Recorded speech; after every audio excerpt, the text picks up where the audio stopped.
Tapi kenapa Nabi SAW mengkhususkan omongan ini, khitab ini kepada para pemuda? Karena biasanya syahwat, gejolak pemuda itu lebih besar. Makanya Nabi SAW menyuruh pemuda tersebut untuk menikah.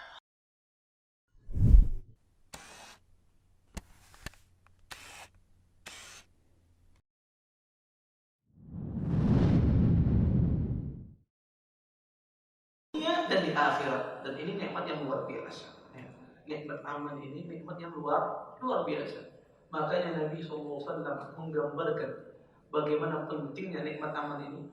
Disebutkan oleh Nabi SAW di dalam sebuah hadisnya, kata beliau, man asbaha minkum aminan fi sirri mu'afan fi jasadi wa indahu qutu yawmi fa ka'annama hizatuhu dunya.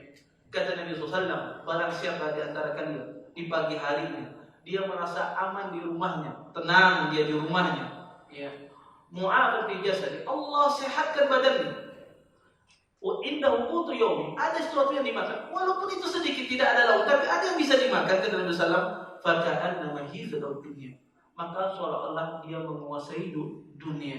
Maka ukuran kenikmatan, ukuran kesenangan itu bukan pada kekayaan, bukan pada istri cantik, bukan pada istri yang soleh, tetapi adalah ukuran kenikmatan, kesenangan adalah ketika seseorang mampu melaksanakan amal ibadah. Disitulah kebahagiaan seorang mukmin. Makanya kata Syekh Islam di dunia ini ada surga. Di dunia ini ada surga. Barang siapa yang tidak bisa merasakan surga dunia, maka dia tidak bisa merasakan surga akhirat. Apa itu surga dunia? Kata Syekh Islam Ibnu Taimiyah adalah seseorang merasakan kelezatan dalam beribadah. Maka ini introspeksi kita masing-masing. Apakah kita merasa lezat dalam beribadah? Maka ini kita harus cemas ya, di dalam diri kita. Kemudian kata Allah, ulaika lahum al-amnu wa hum muhtadun. Dan mereka mendapatkan keamanan wa hum muhtadun. Mereka mendapatkan petunjuk. Allah Subhanahu wa taala bimbing orang beriman, orang yang menjalankan sunnah Nabi sallallahu alaihi wasallam, Allah bimbing kehidupannya.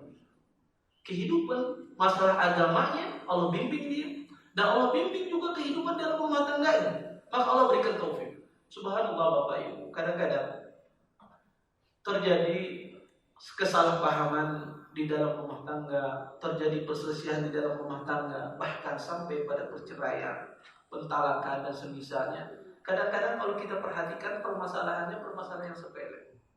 Kalau kita ukur dengan logika kita, maka kayaknya tidak mungkin terjadi perceraian. Kalau kita ukur dengan nalar kita, kayaknya tidak mungkin terjadi pertikaian yang begitu besar sehingga menyebabkan terjadi permusuhan, perceraian dan semisalnya. Sebabnya adalah mereka tidak diberi taufik oleh Allah. Tidak diberi taufik oleh Allah Subhanahu wa taala dalam menyelesaikan permasalahannya. Bukan berarti rumah tangga ya ustaz itu tidak ada masalah, ada masalah. Rumah tangga orang mukmin itu ada masalah, pasti ada masalah. Jangankan Anda, rumah tangga Nabi saja ada masalah. Tetapi perbedaannya apa? Permasalahan rumah tangga seorang muslim, kalau ada permasalahan di dalam rumah tangga seorang muslim, maka permasalahan tersebut menjadikan ampunan dosa baginya. Karena Nabi SAW mengatakan tidaklah menimpa seorang muslim dari rasa kesedihan, kegelisahan, kegundahan, ataupun sesuatu yang menyakitinya, kecuali itu sebagai penghapus dosanya. Makanya kalau bapak-bapak, ibu-ibu terjadi perselisihan dan Anda orang yang bertakwa kepada Allah, maka ketahuilah perselisihan tersebut sebagai penghapus dosa bagi Anda. Sebagai penghapus, ini bedanya antara orang yang bertakwa dengan orang yang tidak bertakwa kepada Allah Subhanahu wa taala. Ini bedanya antara orang yang bertauhid dengan orang yang tidak bertauhid. Ini bedanya orang yang menjalankan sunnah dengan orang yang tidak menjalankan sunnah Nabi SAW. Maka semua orang yang ingin membutuhkan kehidupan bahagia, menginginkan istri yang salehah, menginginkan anak yang saleh, dan tidak mungkin seseorang mendapatkan demikian kalau dia tidak memiliki ilmunya. Ya, maka kadang-kadang rumah tangga tersebut tidak dikatakan sempurna, tidak dikatakan dia bahagia sampai dia memiliki seorang anak. Dan seorang anak dikatakan seorang rumah tangga yang bahagia ketika dia memiliki anak yang saleh. Dan setiap kita pasti ingin menambahkan anak yang disebutkan dalam hadis Nabi SAW yang mengangkat derajat kita ke surga. Kata Nabi SAW, ada orang tua dimasukkan ke dalam surga, kemudian Orang tua ini terkaget-kaget, ya Rabb, ma lihada, anda lihada, wahai Tuhanku, kenapa saya dimasukkan ke dalam surga yang tinggi? Ya. Kemudian kata Allah Subhanahu wa taala, hada bistighfari waladika. Ini akibat anakmu yang senantiasa memintakan ampun kepadamu.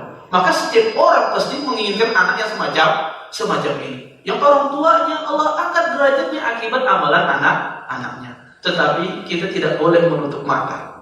Allah Subhanahu wa taala menggambarkan anak itu tidak hanya anak tersebut anak yang soleh, tapi Allah gambarkan anak tersebut kadang-kadang sebagai fitnah bagi orang tuanya.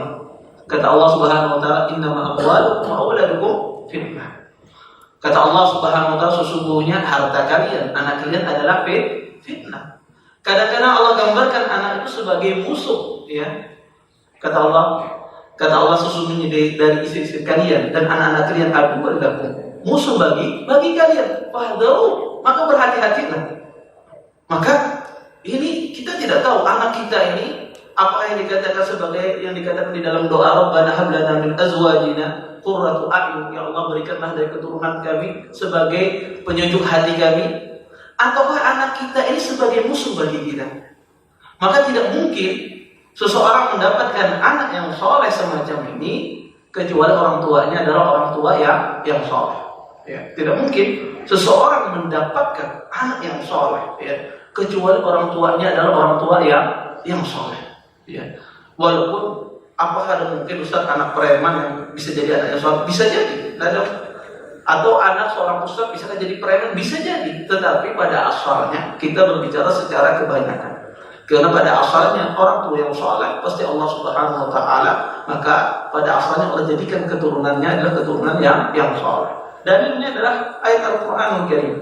Allah katakan di dalam Al-Quran cerita Nabi Musa alaihissalam dan Nabi Khadir. Ya, pada saat itu Nabi Khadir meluruskan tiang atau dinding yang mau roboh, diluruskan oleh Nabi Khadir alaihissalam.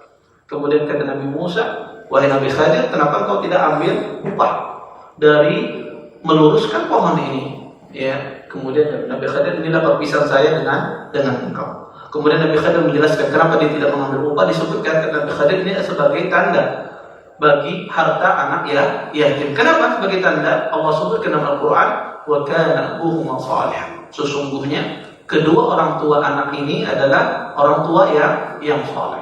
Imam Ibnu Katsir menukil sebagian perkataan mufassirin yang dimaksudkan dengan abuhuma salihah, orang tuanya adalah orang tua yang saleh, disebutkan al-abus salih, bapaknya yang ketujuh.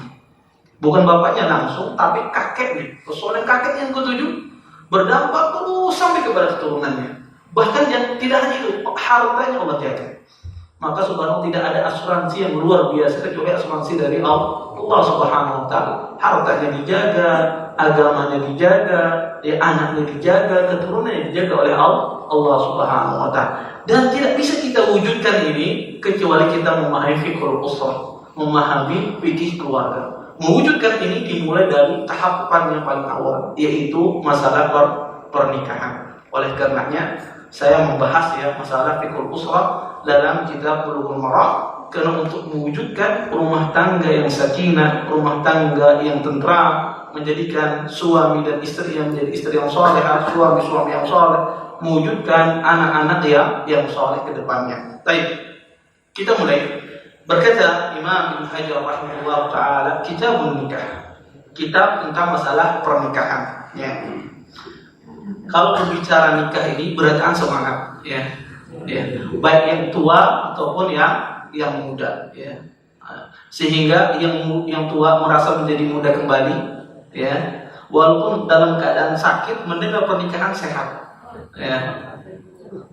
Karena ini adalah Allah jadikan tabiat manusia senang mencintai pernikahan dengan syahwat. Ya.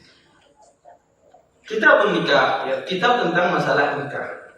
An Abdullah bin Mas'ud radhiyallahu anhu qala lana Rasulullah sallallahu alaihi wasallam, ya ma'shar asy-syabab, man istata'a minkum al-ba'ah falyatazawwaj, fa innahu aghaddu lil-basar wa ahsanu lil-farj. وَمَنْ لَمْ يَسْتَطِعْ فَعَلَيْهِ بِالصَّوْمِ فَإِنَّ لَهُ وِجَاءً مُتَفَقٌ عَلَيْهِ. Dari Abdullah bin Mas'ud radhiyallahu anhu, beliau berkata, sesungguhnya Rasulullah SAW telah berbicara, telah bersabda kepada kami. Apa kata Rasulullah? Ya ma'syar syabab, wahai para pemuda, man istata'a minkumul ba'ah, siapa di antara kalian yang mampu untuk menikah, falyatazawwaj, maka hendaklah dia menikah. Fa innahu aghaddu lil basar, sesungguhnya pernikahan tersebut menjadikan seseorang bisa menundukkan pandangannya. Wa ahsanu lil farji, dan menjaga kemaluannya. Wa man lam yastati', dan barang siapa yang tidak bisa, fa alaihi bis-shaum, maka hendaklah dia berpuasa. Fa inna lahu wija, sesungguhnya puasa tersebut mencegah dia dari atau membentengi dia dari hal-hal yang demikian itu. Muttafaqun alaih. Hadis ini dikeluarkan oleh Imam Bukhari dan Imam Muslim. Hadis ini, ya, Nabi SAW mengajak, menyuruh kepada para pemuda untuk menikah. Ya, masyaallah syabab. Syabab dalam bahasa Arab, pemuda dalam bahasa Arab, ya, itu adalah orang yang balik, orang yang balik sampai berusia 30 tahun. Maka itu adalah pemuda. Ya. Maka kalau antum di sini usianya sampai 30 tahun, maka ini adalah pemuda. Masuk di dalam hadis ini. Ada lebih dari usia ini, maka tidak masuk. Ya, tidak masuk dalam hadis ini. Maka usia yang lebih dari 30 itu disebut dengan kahlu atau al-fuhul. Ya, itu usia 30 sampai 50. Maka rata-rata kalau yang usia 30 sampai 50 itu al-fuhul. Baik, kalau yang ukuran kayak Pak Saiful apa yang disebutnya? Disebut dengan istilah syekh. Istilah disebut dengan istilah syekh. Syekh itu usianya 50 sampai 80 tahun. Dan di atas itu disebut dengan dalam bahasa Arab itu al-haram. Di atas usia 80 disebut dengan al-haram. Itu mendekati kematian. Iya. Iya, karena al-haram itu makanya kata Islam tidak ada, ya. Karena usia 80 ke atas itu sudah keberkahan di dalam usianya. Karena umat Nabi SAW usianya pendek 60 sampai 70 tahun. Ya. Maka khitab ini ya maksudnya pemuda. Ini kenapa Nabi SAW mengkhususkan bagi para pemuda? Apakah yang tua tidak memiliki syahwat? Ada. Ya. Orang tua itu juga memiliki syahwat. Kadang-kadang syahwatnya lebih besar daripada pemuda. Tapi kenapa Nabi SAW mengkhususkan omongan ini, khitab ini kepada para pemuda? Karena biasanya syahwat gejolak pemuda itu lebih besar. Makanya Nabi SAW menyuruh pemuda tersebut untuk menikah. Tetapi kata para ulama, jika seandainya orang tua sifatnya seperti sifat pemuda, gejolak syahwatnya sama seperti para pemuda, maka dia juga termasuk di dalam hadis ini. Termasuk di dalam hadis ini. Karena hadis ini berlaku sifatnya umum. Kalau seandainya seseorang memiliki sifat seperti pemuda, gejolak syahwatnya besar seperti para pemuda, maka dia juga termasuk di dalam hadis ini. Baik yang sudah menikah, baik yang ditinggalkan istrinya, baik yang terjadi perselisihan, maka juga dia termasuk di dalam hadis ini kalau seandainya gejolaknya sama seperti gejolaknya para pemuda. Dan ini mencakup laki-laki dan wanita. Ya, laki-laki dan wanita. Kemudian kata Nabi SAW, barang siapa di antara kalian yang mampu untuk menikah, maka hendaklah dia menikah. Di sini para ulama mengatakan, berdalil para ulama dengan hadis ini, kata Nabi SAW, maka ini menjelaskan tentang wajibnya menikah. Ya, tentang wajibnya menikah. Karena di sini fi'lul amr. Fi'lul amr itu ya menunjukkan ada amr, ya, perintah di sini menunjukkan sebuah kewajiban. Makanya sebagian ulama melihat nikah itu hukumnya wajib. Tetapi jumhur ulama melihat bahwasanya nikah itu tidak wajib. Hukumnya sunnah. Hukumnya sunnah bagi orang yang bisa menahan hawa nafsunya. Tetapi bagi orang yang tidak bisa menahan syahwatnya, kalau dia tidak menikah terjerumus ke dalam perzinahan, maka dia adalah hukum nikahnya wajib. Tetapi bagi dia bisa menahan hawa nafsunya, ya, tidak takut dia terjerumus ke dalam zina, maka hukum nikah bagi dia adalah sunnah menurut jumhur ulama. Mereka berdalil dengan ayat Al-Quran. fankihu ma taba lakum minan nisa'i masna wa thulatha wa ruba'. Kata Allah Subhanahu wa taala, nikahilah ya dari wanita-wanita yang kalian suka, ma taba lakum. Ya. Kata ma taba lakum ini menunjukkan bahwasanya nikah di sini tidak wajib. Ya, karena kata Allah yang kalian suka. Ya. Ini menunjukkan bahwasanya tidak wajib. Kemudian di akhir ayat kata Allah, fa in khiftum alla ta'dilu fawahidatan aw ma malakat aymanukum. Kata Allah, jika seandainya kalian tidak mampu berlaku adil, maka cukuplah satu orang, aw ma malakat aymanukum, atau kalian ya memilih budak. Padahal memilih budak, menikahi budak atau berhubungan dengan budak itu bukan sebuah kewajiban. Ini menunjukkan kata para ulama ketika dikasih pilihan di sini oleh Allah Subhanahu wa taala, ini menunjukkan nikah itu tidak wajib. Hukum nikah itu tidak wajib, melainkan sunnah yang sangat dianjurkan. Wallahu a'lam, tetapi yang paling dekat dengan dalil yang sangat kuat ada pendapat jumhur ulama bahwasanya nikah itu sunnah, ya mustahab, ya dianjurkan, ya. Tetapi bagi orang yang takut pada dirinya terjerumus ke dalam perbuatan zina, maka nikah bagi dia adalah hukumnya wajib. Ya, nikah bagi dia hukumnya adalah wajib. Kemudian kata Nabi sallam, fa innahu aghaddu lil basar wa ahsanu lil farj. Sesungguhnya nikah tersebut menundukkan pandangan bagi kaum pria, menundukkan pandangan bagi seseorang dan menjaga kemaluan. Kenapa? Karena kata para ulama, dikatakan oleh Abu Hatim Ar-Razi, rusaknya orang ini disebabkan dua hal. Kebanyakan orang ini rusak ya dengan fitnah syahwat ini dua hal. Akibat kemaluan dan akibat perut. Ya, akibat perut. Akibat dia memenuhi perutnya mencari rezeki, ya akhirnya ditempuh dengan cara yang haram. Yang kedua akibat syahwat. Ya, akibat syahwat. Akibat dia tidak bisa menundukkan pandangannya, maka dia berzina, dia melihat sesuatu yang haram, dia mendengarkan sesuatu yang haram. Akibat apa? Akibat dia tidak bisa menjaga kemaluannya. Makanya rusaknya orang biasanya disebabkan dua hal ini. Ketika tertimpa dengan fitnah syahwat, ya. Akibat disebabkan oleh perutnya atau disebabkan oleh ya kemaluannya. Makanya Nabi SAW mengatakan, ya, barang siapa dia menikah maka dia telah menyempurnakan separuh agamanya. Tinggal dia menyempurnakan separuhnya yang lagi. Kemudian kata Nabi SAW, wa man lam yastati', dan barang siapa yang tidak mampu, fa alaihi bis-shaum, maka hendaklah dia berpuasa. Ya. Para ulama mengatakan puasa itu menjadikan seseorang, ya, menghalangi seseorang, menjadikan syahwat seseorang tersebut menjadi lemas, ya, menjadikan lemah, ya, dengan puasa. Ya, maka dengan puasa, ya, yang asalnya seseorang tidak mampu untuk menikah, dengan puasa, ya, dia bisa menahan gejolak syahwat yang ada di dalam dirinya. Mungkin para pemuda bertanya, Ustadz, puasa itu kan sampai maghrib aja, pas maghribnya pergi apa? Ya. Ini kan sampai bisu kan oke lah, bisu kan sampai maghrib. Pas setelah maghrib sampai subuh nih kayak apa caranya? Ya. Kata para ulama, dampak dari puasa itu berdampak. Ya. Walaupun seseorang puasa, ya, maka berdampak walaupun dalam ibadahnya. Maka ketika dia berpuasa, ketika dia berbuka, tumbuh nasyat, menjadikan dia lebih semangat lagi dalam beramal.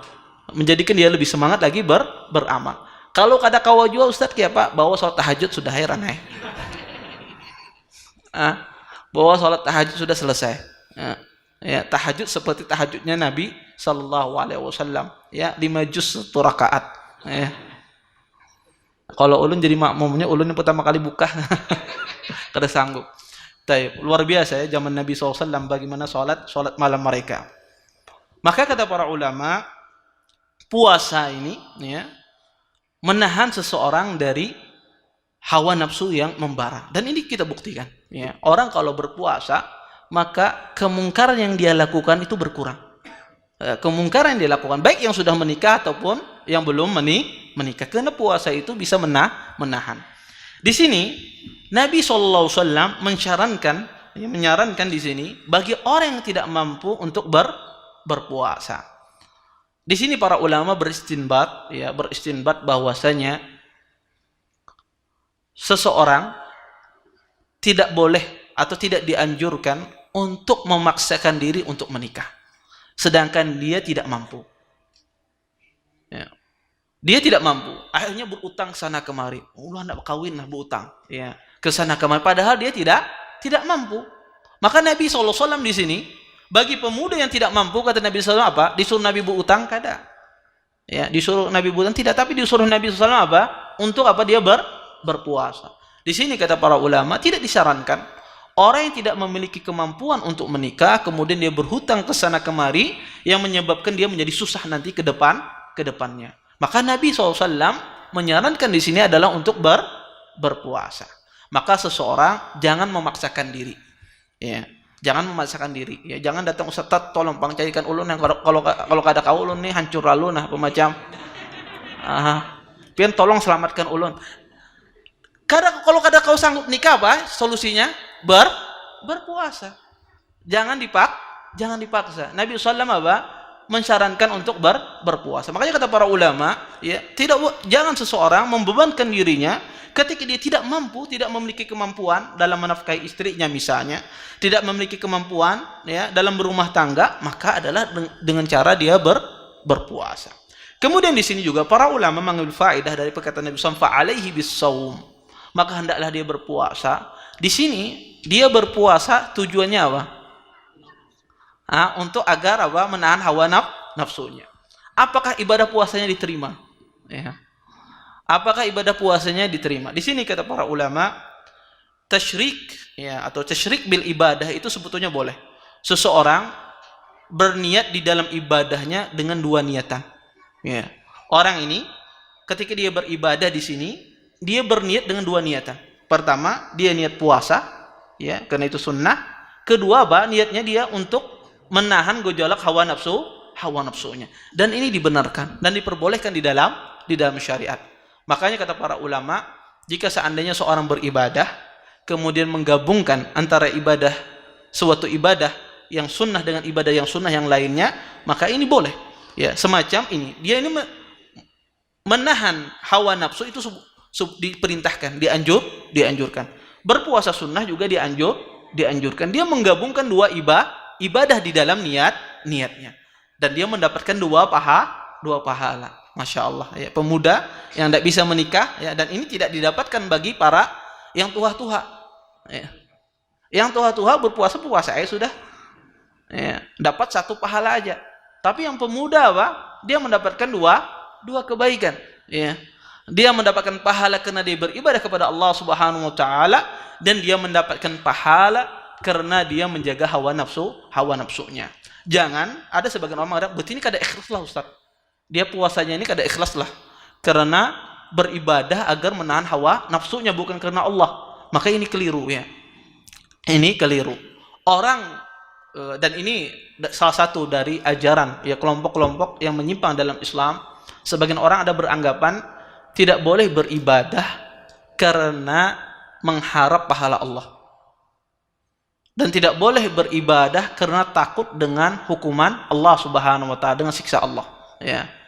Ya. Ada sebagian bait syair yang masyhur ya Allah, kalau seandainya aku beribadah karena mengharap surgamu ya dan aku beribadah karena takut dengan siksamu, maka tempatkanlah aku di neraka. Ya. Maka ini adalah orang yang safih ya. Orang yang bodoh berbicara semacam ini. Ya. Kenapa? Karena Allah Subhanahu wa taala berbicara di dalam Al-Qur'an. Allah Subhanahu wa taala menyuruh orang beribadah kepadanya karena menginginkan pahala yang Allah janjikan. Ya. Makanya ketika Allah Subhanahu wa taala mensifati sahabat Nabi sallam, "Walladzina ma'ahu asyidda'al kuffar, ruhama'u bainahum." Kata Allah Subhanahu wa taala, sesungguhnya yang bersama Nabi sallam itu para sahabat, ya, mereka keras terhadap orang-orang kafir, berkasih sayang di antara mereka, dan ini merupakan ibadah. Wa tarum ruk'an, dan kamu melihat kata Allah mereka dalam ruku' dan sujud, yabtaghuna fadlan minallah wa ridwana. Dan mereka mencari apa? Keutamaan yang ada di sisi Allah Subhanahu wa taala. Allah sifati sahabat ini ruku, sujud itu merupakan ibadah. Apa yang mereka cari? Mencari apa yang Allah janjikan. Ya. Kadang-kadang Allah Subhanahu wa taala menyebutkan di dalam Al-Qur'an, ya, di dalam Quran agar seseorang beribadah kepada Allah karena takut, ya, dengan ancaman Allah Subhanahu wa taala. Bukan orang beribadah untuk mengharap surga itu tidak ikhlas. Ini salah. Bahkan itu bagian dari sebuah keikhlasan. Orang beribadah takut dari siksa api neraka, bukan ini tidak ikhlas. Bahkan itu bagian dari sebuah keikhlasan. Kenapa? Karena Allah yang menyuruh. Allah Subhanahu wa taala yang menyuruh kita. Kita mencintai Allah Subhanahu wa taala. Kenapa? Karena ingin mengharapkan apa yang ada di sisi Allah Subhanahu wa taala, apa yang Allah janjikan. Kita beribadah kepada Allah Subhanahu wa taala karena takut, ya, terhadap siksa yang Allah sebutkan, entah itu di dalam Al-Qur'an ataukah di dalam hadis Nabi sallallahu alaihi wasallam. Kemudian perkataan Nabi sallallahu fa alaihi bis-shaum, maka hendaklah dia berpuasa. Di sini juga kata para ulama, ya, diperbolehkan kalau seandainya seseorang, ya, memiliki gejolak syahwat yang luar biasa dan dia tidak mampu untuk menikah, maka diperbolehkan dia mengambil misalnya obat-obatan yang menurunkan hawa nafsunya, yang menurunkan syahwatnya, bukan mematikan, tetapi menurunkan syahwatnya. Maka itu diperbolehkan, dan itu diperbolehkan di dalam syariat. Ya. Dan Nabi SAW menyufa alaihi bis-shaum. Tujuannya apa? Agar dia syahwatnya tertahan. Kalau bagi orang yang tidak mampu, ya. Maka kata para ulama, boleh seseorang melakukan pengobatan, ya, untuk menurunkan hawa nafsunya, menurunkan syahwatnya dengan memakan obat-obatan, tapi untuk tidak mematikan. Maka kalau mematikan syahwat, makanya tidak boleh. Tapi mengurangi syahwat itu diperbolehkan di dalam Islam. Taib. Kita lanjutkan hadis berikutnya. An Anas bin Malik radhiyallahu anhu, anna Nabiyya sallallahu alaihi wasallam hamidallah wa asna alaihi wa qala lakinni ana usalli wa anam wa asumu wa uftir wa atazawwaju an-nisa faman raghiba an sunnati falaysa minni, muttafaqun alaihi. Dari Anas bin Malik radhiyallahu anhu, beliau berkata, sesungguhnya Nabi SAW beliau memuji Allah. Kemudian Nabi SAW mengatakan, lakinni ana usalli wa anam. Tetapi aku, kata Rasulullah, saya salat, ya, dan saya tidur. Wa asumu wa uftir. Saya berpuasa dan berbuka. Wa atazawwajun nisa, dan saya juga menikah. Faman raghiba an sunnati falaysa minni. Barang siapa yang benci terhadap sunnahku, kata Nabi SAW, maka bukan dariku. Hadis ini dikeluarkan oleh Imam Bukhari dan Imam Muslim. Hadis ini asbabul wurudnya adalah ada 3 orang, ya, berkumpul. Kemudian orang ini mengatakan, salah seorang di antara mereka, bahwasanya saya akan sholat malam, ya, tidak berhenti-henti. Ya, saya akan sholat malam, tidak berhenti-henti sepanjang malam. Kemudian datang lagi satu orang mengatakan, saya akan berpuasa, tidak akan berbuka. Kemudian datang lagi orang yang ketiga mengatakan, saya akan beribadah saja dan tidak mau menikah. Saya mengkhususkan diri saya untuk beribadah saja. Kenapa? Karena mereka ini menganggap ibadah mereka sedikit. Ya, maka mereka harus banyak melebihi Rasulullah SAW. Ya, karena pikiran mereka, ibadah mereka sedikit, saking takutnya mereka, sehingga mereka berpikiran harus lebih banyak daripada ibadah Rasulullah Sallallahu Alaihi Wasallam, sehingga mereka mengatakan perkataan semacam ini. Mendengar hal itu, mendengar 3 orang ini berbicara semacam itu, Nabi SAW pun datang berkhutbah. Ya, beliau memuji Allah Subhanahu Wa Taala. Kemudian Nabi menegur. Kata Nabi SAW, sesungguhnya aku adalah orang yang paling baik di antara kalian. Sesungguhnya aku ini, kata Rasulullah, aku ini sholat dan juga tidur. Aku ini berpuasa dan juga berbuka. Dan aku ini juga, kata Nabi SAW, juga menikah. Dan barang siapa yang benci terhadap sunnahku, maka bukan dariku. Di sini kata para ulama, ya, di sini kata para ulama, anjuran dari Nabi SAW pertama, hendaknya seseorang itu tidak boleh dia berlebih-lebihan di dalam beribadah. Jangan seseorang berlebih-lebihan di dalam masalah ibadah. Dan salah satu ciri khas agama Islam ini, kekhasan agama Islam ini adalah agama yang mudah. Nabi SAW mengatakan, inna dina yusrun. Sesungguhnya agama Islam ini agama yang mudah. Tidaklah orang membuat susah dalam perkara agama ini kecuali kesusahan tersebut mengalahkannya. Ya. Akibat kita sendirilah kita yang menjadikan agama ini susah. Makanya Nabi SAW mengatakan, menjadikan agama ini, bahkan ciri khas agama Islam ini, orang yang tidak bisa baca dan tidak bisa menulis saja, dia bisa menjalankan syariat Islam. Saking mudahnya syariat Islam ini. Ya. Makanya Nabi SAW menjadikan syariat ini syariat yang sangat mudah. Yang menjadikan susah apa? Kita yang menjadikan susah. Karena kitanya menyelisih sunnah Nabi SAW sehingga susah beragama. Hendak orang tua meninggal, bingung siapa yang membacakan doa di kuburan. Ya. Padahal Nabi apa? Berdoa saja. Doa apa saja. Ya. Nggak harus mendatangkan seorang ustaz. Berdoa apa saja, siapa saja berdoa. Ya. Ulun kan bisa bahasa Arab, Allah tahu bahasa Banjar, paham. Ya. Ya. Di dalam Islam tidak ada diwajibkan orang berdoa dengan bahasa Arab. Ya. Kalau ada ramai kajian bahasa Arab itu. Karena yang ada biasanya kalau buka kajian bahasa Arab, semakin hari semakin berkurang orangnya. Ya. Itu aja kajian di tempat kita ini sebutin ya, masalahnya kalau kajian bahasa Arab pasti berkurang orangnya. Kalau kajian lain insya Allah bertambah terus ya. Ya. Pertama semangatnya luar biasa, hari kedua makin berkurang, hari ketiga makin berkurang, hari terakhir cuma sikong aja. Nah, pada subhanallah penting ya orang itu belajar bahasa Arab. Ya, penting belajar bahasa Arab karena dengan itu dia bisa memahami agama ya. Makanya orang-orang dulu ngaji sama ustadz 10 tahun, duduk sama syekh 15 tahun menjadi ulama. Kita duduk sama ustadz 30 tahun ya itu aja. Kadang bertambah, kenapa? Karena kita nggak memiliki dasar, tidak memiliki dasar bahasa Arab, itu masalahnya. Ya, orang zaman dulu belajar 10 tahun, padahal pian ini setiap hari belajar. Ya kalau kajian di sini duduk, kajian di sini 30 tahun nggak ada bisa apa-apa aja. Nah, intinya adalah kita tidak memiliki dasar yang kuat, yaitu diantaranya adalah bahasa Arab. Makanya di antara syariat Islam itu syariat yang sangat mudah, sangat mudah sekali. Siapapun bisa melaksanakan syariat Islam. Makanya dalam hadis ini dilarang seseorang menyusahkan dirinya di dalam beribadah kepada Allah Subhanahu wa taala. Kemudian juga di dalam hadis ini para ulama mengambil sebuah kaidah yang luar biasa. Kata para ulama, al-muwafaqatu fi sunnah khairun min iksaril a'mal atau min iksari al-amal.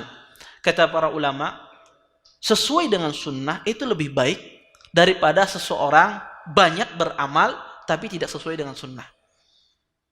Antum sedikit beramal tapi sesuai dengan sunnah, itu lebih besar pahalanya di sisi Allah ketika antum beribadah tidak sesuai dengan sunnah. Contoh, ketika misalnya sembahyang zuhur atau sembahyang maghrib misalnya, disunahkan para imam tersebut misalnya membaca surah yang pendek. Surah yang pendek juz 30. Antum anak hendak banyak pahalanya membaca surah Al-Baqarah 1 juz misalnya. Iya.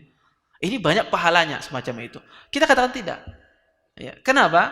Karena sesuai dengan sunnah, walaupun itu sedikit, ya, itu lebih besar pahalanya di sisi Allah ketimbang apa? Ibadah yang begitu banyak tidak sesuai dengan sunnah. Ya. Maka ya di sini Nabi SAW mencela orang-orang ini, ya, menegur orang-orang ini. Kenapa? Karena dia beribadah tidak sesuai dengan sunnah. Kalau dilihat ibadahnya lebih banyak. Kada kawin beribadah aja khusus, berpuasa aja terus menerus, ini ibadahnya lebih banyak, tapi tidak sesuai dengan sunnah, tidak sesuai dengan sunnah. Kemudian juga di sini Nabi SAW beliau ya menjelaskan kemungkaran, menjelaskan ya menegur sebuah perbuatan yang mungkar. Maka boleh seseorang menegur kemungkaran atau perbuatan yang salah di hadapan umum ketika itu dibutuhkan. Dan ini dilakukan oleh Nabi SAW. Beliau berkhutbah, kemudian beliau sebutkan bahwasanya perbuatan ini salah. Ya, maka diperbolehkan. Dan juga diperbolehkan seseorang menyebutkan amal kebaikannya di hadapan orang selama dia tidak takut riya. Azan dulu kan? Baik. Kemudian kata Nabi sallallahu alaihi wasallam, "Faman raghiba an sunnati falaysa minni." Dan barang siapa yang membenci sunnahku bukan dariku. Para ulama mengatakan salah satu pembatal keislaman seseorang adalah ketika seseorang tersebut membenci sunnah Nabi sallallahu alaihi wasallam. Maka kalau dia membenci sunnah Nabi SAW dan dia tahu itu adalah sunnah, kemudian dia benci, tidak senang, padahal dia tahu itu sesuatu yang diperintahkan oleh Nabi SAW, maka itu salah satu bisa menyebabkan seorang tersebut kufur, keluar dari Islam, keluar dari Islam. Dan ulama mengatakan bahwasanya jika seandainya dia membenci lantaran karena tidak tahu, karena jahil, atau karena ada syubhat di kepalanya dan semisalnya, maka ini tidak dikatakan seorang tersebut keluar dari Islam. Ya, tidak dikatakan dia bisa membatalkan keislamannya. Kenapa? Akibat kejahilan dia, akibat ada syubhat di kepalanya. Tetapi kalau dia tahu itu datang dari Nabi SAW, tahu itu sunnah diperintahkan, tetapi dia tidak menyenangi. Ya, tidak menyenangi. Ya, sunnah Nabi SAW, dan ini sangat bahaya.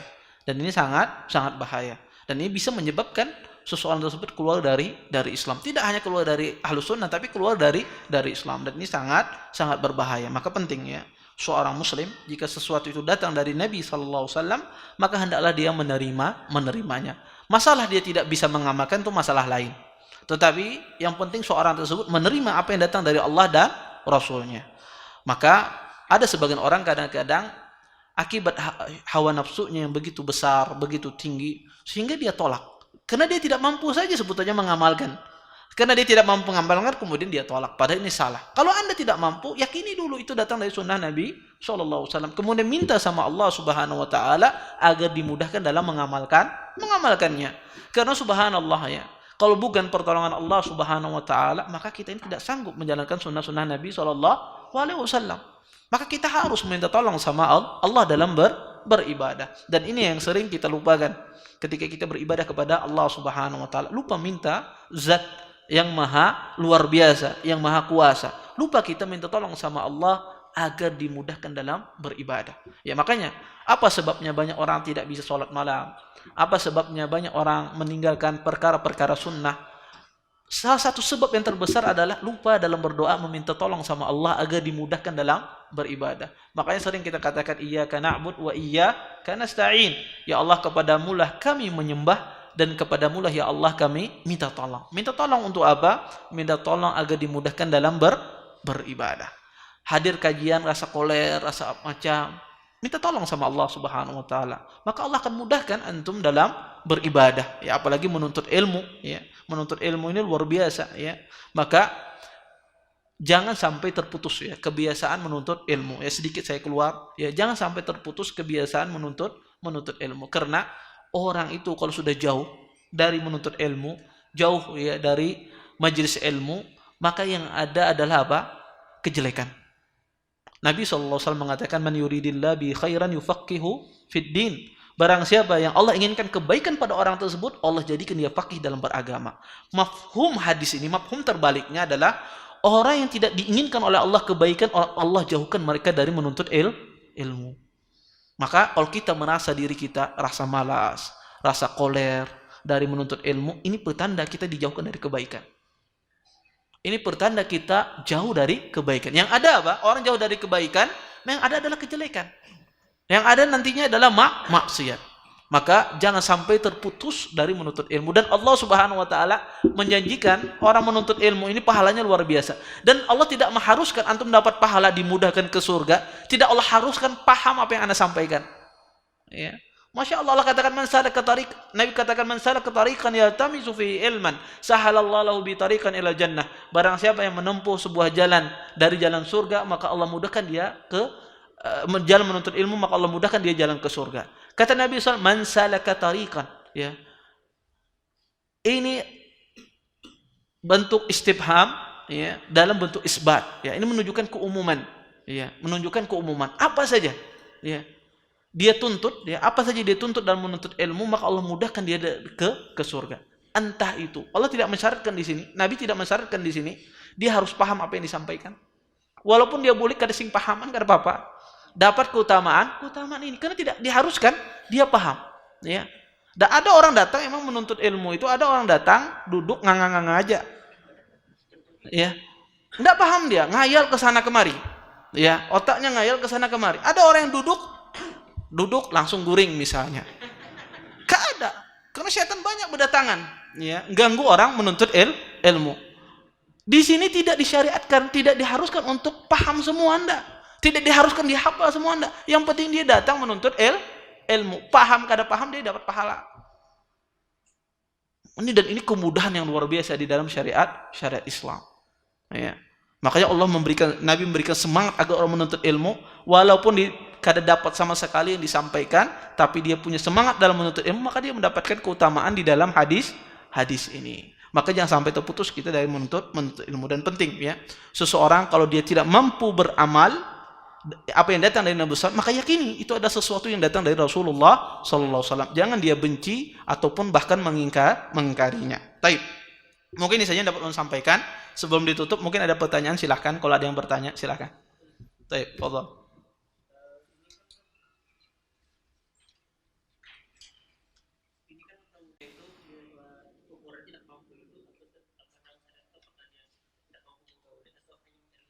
Iya.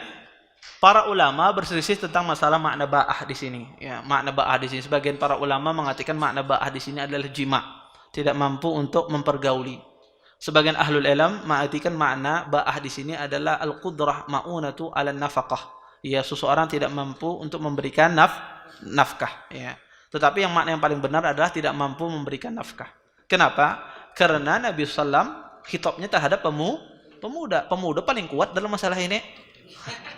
Ya masyar syabab. Bukan Nabi berkhitab kepada apa? Orang tua. Tapi yang Nabi katakan apa? Syabab.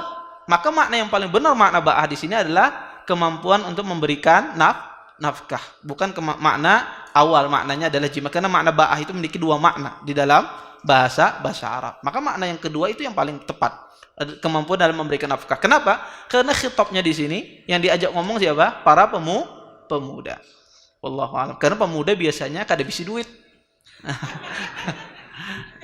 Beda dengan orang tua. Itu tabiat, ya, pemuda penuntut ilmu. Ini tabiatnya biasanya miskin-miskin.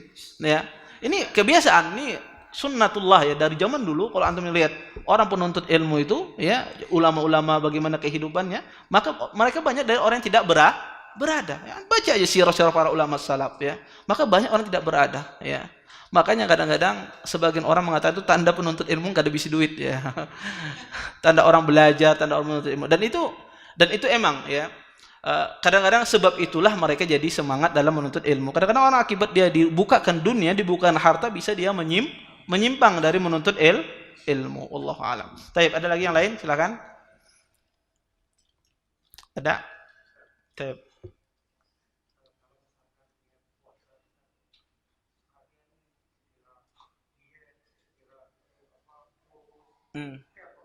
Ya. Jazakallah khair atas pertanyaannya. Beliau bertakun, kalau orang berpuasa sekalian diet, sekalian biar sehat, apa hukumnya? Boleh apa tidak? Boleh, ya. Boleh, tidak ada masalah, ya, selama dia pertama tujuannya beribadah kepada Allah, kemudian dia juga sekaligus ingin mendapatkan kesehatan dari dia berpuasa, maka tidak mengapa. Ya, ini tidak ada masalah. Sama orang ketika berwudu, biar juga dingin kepala, ya. Ketika musim panas, ya, kemudian dia berwudu, selain dia berwudu cuma ingin juga mendinginkan kepala karena kepanasan, maka tidak ada masalah. Tidak ada masalah niat semacam ini. Makanya para ulama menjelaskan niat itu, ya, menggabungkan itu, ada menggabungkan antara ibadah wajib dengan ibadah sunnah. Ini kadang-kadang bisa jadi kedua-duanya diterima, bisa jadi salah satunya diterima.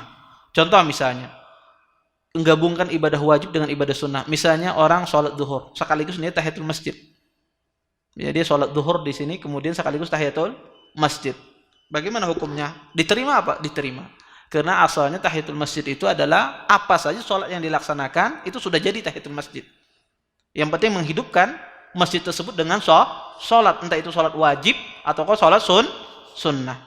Maka ketika seorang sholat zuhur, kemudian dia berniat dalam tahiyatul masjid juga, maka dia mendapatkan dua pahala. Ini sholat zuhurnya wajib, sedang sholat tahiyatul masjidnya adalah sunnah. Kadang-kadang ibadah wajib, ya, digabungkan dengan ibadah sunnah yang diterima oleh Allah Subhanahu wa taala cuma salah satunya saja. Seperti orang menggabungkan ibadah puasa Ramadan dengan ibadah puasa Senin Kamis misalnya. Maka yang diterima oleh Allah Subhanahu wa taala adalah ibadah puasa yang wajib. Kadang-kadang yang sunnahnya diterima, yang wajibnya tidak diterima. Semacam orang ada kewajiban zakat, ya. Nya kewajiban zakatnya mengeluarkan zakatnya 5 juta. Aku hendak berzakat bersedekah hari ini 100.000. Nya kan mau mengeluarkan 5 juta 100.000 aja nya keluarkan. Ya. Padahal kewajiban zakatnya adalah 5 juta. Tapi yang dia keluarkan cuma 100.000. Dia berniat untuk sekaligus zakat dan sedekah. Maka yang diambil adalah sedekahnya, bukan zakatnya. Yang diterima oleh Allah adalah sedekahnya, bukan zakatnya. Tetapi kadang-kadang ada gabungan antara ibadah sunnah ya dengan ibadah sunnah yang lain. Tadi gandengan antara wajib dengan sunnah. Kadang-kadang ada sebuah niat itu digandengkan antara sunnah dengan gandengan sunnah yang lain. Seperti tadi yang saya contohkan, orang berpuasa ingin berpuasa sunnah sekaligus ingin menahan gejolak hawa nafsunya. Maka ini gabungan antara satu niat dengan niat yang lain. Maka ini tidak mengapa di dalam syariat Islam. Wallahu a'lam. Adakah lagi yang lain? Baik. Oh.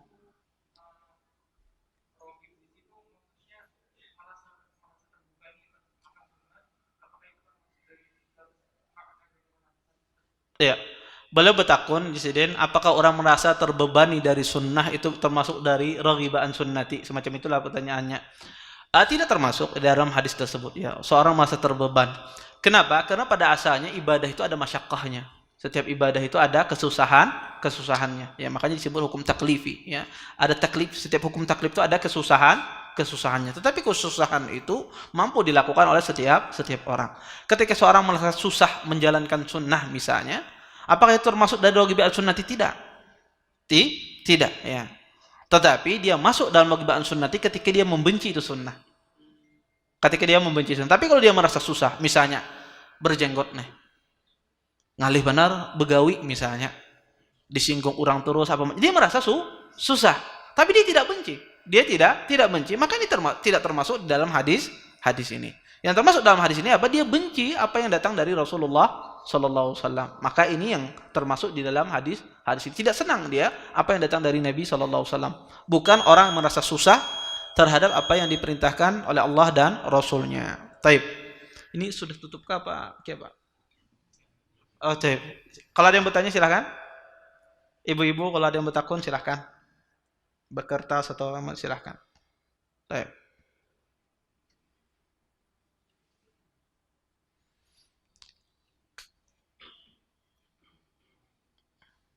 Taib. Amun kadada kita tutup aja. Ya, kita tutup dan doa kafatul majelis. Subhanakallahumma bihamdika asyhadu an la ilaha illa anta astaghfiruka wa atubu ilaik. Assalamualaikum warahmatullahi wabarakatuh. Terima kasih. Jazakumullah khairan wa barakallahu fikum. Video ini dibuat atas partisipasi dari donasi Anda. Semoga menjadi amal jariah bagi Anda semuanya.